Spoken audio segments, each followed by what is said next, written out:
జీవన వికాసానికి శ్రీ రామకృష్ణ ప్రభ యూట్యూబ్ ఛానల్ను చూడండి, సబ్స్క్రైబ్ చేసుకోండి. ఆబాల గోపాలాన్ని అలరించే శ్రీ రామకృష్ణ ప్రభ మాసపత్రికను చదవండి, చదివించండి.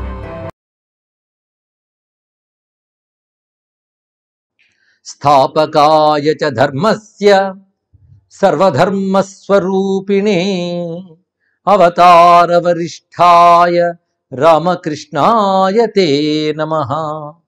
ఓం నమో భగవతే శ్రీరామకృష్ణాయ పరమహంసాయ.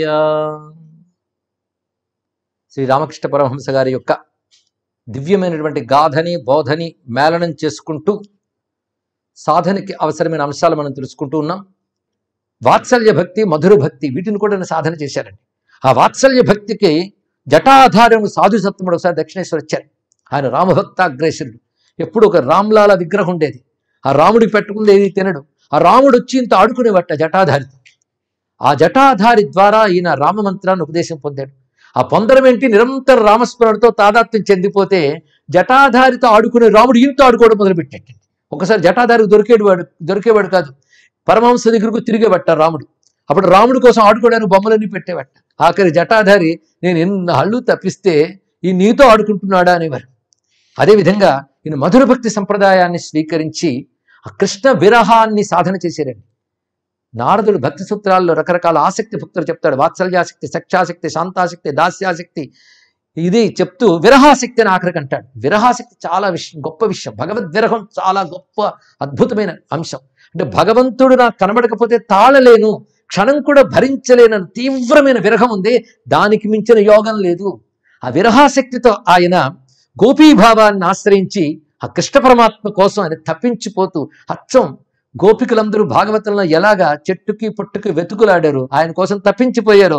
కృష్ణ దర్శన లాలసతో ఆయన తప్పించిపోయేవట.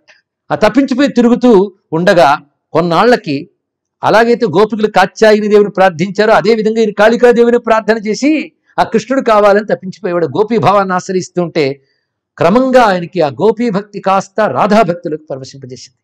అప్పుడు నిరంతరం రాధానామస్మరణ, రాధా మంత్రజపం ఇవి చేసుకుంటున్నాడు ఆయన. ఆ సమయంలో రాధా దర్శనం ఆయనకు జరిగింది. అనుభూతి ఎలా ఉందా అని వర్ణిస్తాడు. రాధాదేవి శ్రీకృష్ణ ప్రేమయే తన సర్వస్వం అని భావించినటువంటి రాధాదేవి మహనీయమూర్తి. కృష్ణుడు తప్ప మరేది పట్టనటువంటి శుద్ధ ప్రేమస్వరూపం రాధాదేవి. ఆమె స్వరూపం ఎలా ఉన్నదంటే అది నిరుపమానం, పవిత్రం, సముజ్వలం. ఇది వర్ణిస్తాడు ఆయన. అటువంటి రూపమాధుర్యాన్ని వర్ణించిన అసాధ్యం. కానీ నాగకేశర పుష్పాల యొక్క పచ్చని పుప్పుడు ఎలా ఉంటుందో అలా ఉంటుంది ఆమె శరీరకాంతి అన్నాడు. అలాగా దర్శించాడు ఆయన్ని.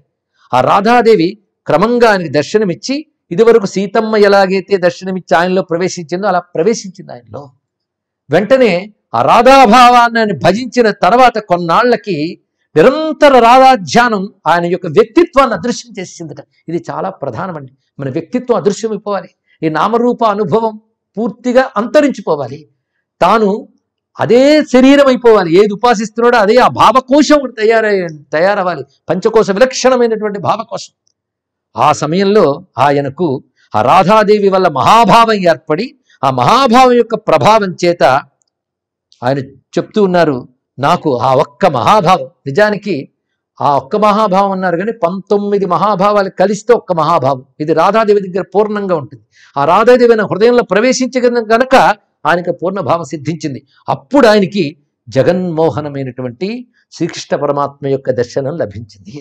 ఆ కృష్ణ పరమాత్మ దర్శనం అయిన తర్వాత ఈయన స్థితి ఎలా మారిందంటే సర్వం విష్ణుమయం జగత్. ఎక్కడ చూసినా కృష్ణుడే కనబడేవాట ఆయనకి. సర్వం కృష్ణుడే, ప్రతి చోట కృష్ణుడే. అలా ఆయన సుమారు 3 నెలల పాటు కృష్ణ సమాధిలో ఉండిపోయాడు. 3 నెలలండి. ఎక్కడ చూసినా కృష్ణుడే, మరొకటి కాదు.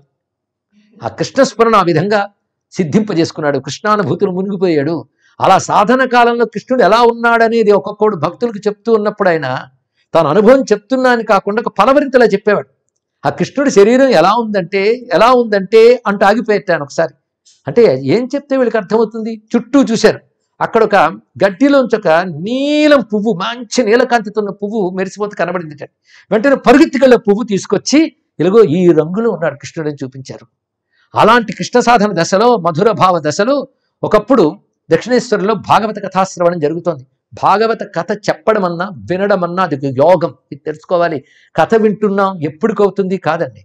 ఆ కథే కృష్ణుడు. ఆ స్థితిలో వినగలిగితే ఒక్క భాగవత శ్రవణం చాలా ముక్తినిస్తుంది. అది వినడం సామాన్యమా?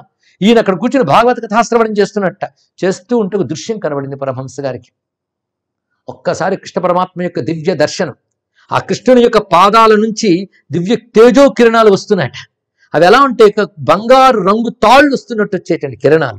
ఆ వచ్చిన కిరణాలు కృష్ణ పాదముల నుంచి వచ్చి భాగవత గ్రంథాన్ని తాకిందిట.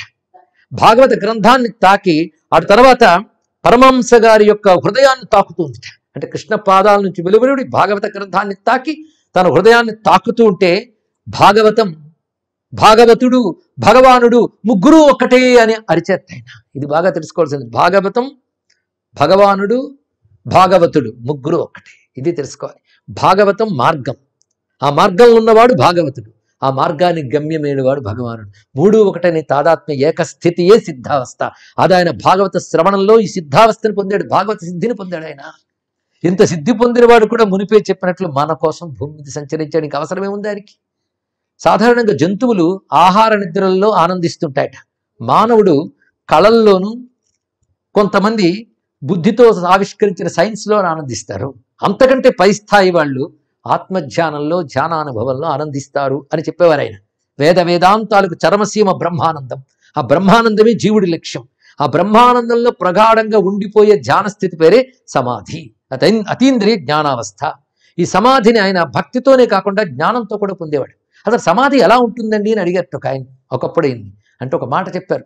ఒక చిన్న డబ్బాలో, నీటి డబ్బాలో లేదా నీటి చెంబులో ఉన్నటువంటి చేప ఒక మహానదిలో పడితే ఎలా ఉంటుందో సమాధిలో ఉంటే ఎలా ఉంటుందయ్యా అని చెప్పాడు. అంటే అఖండమైన ఆనందానుభవం.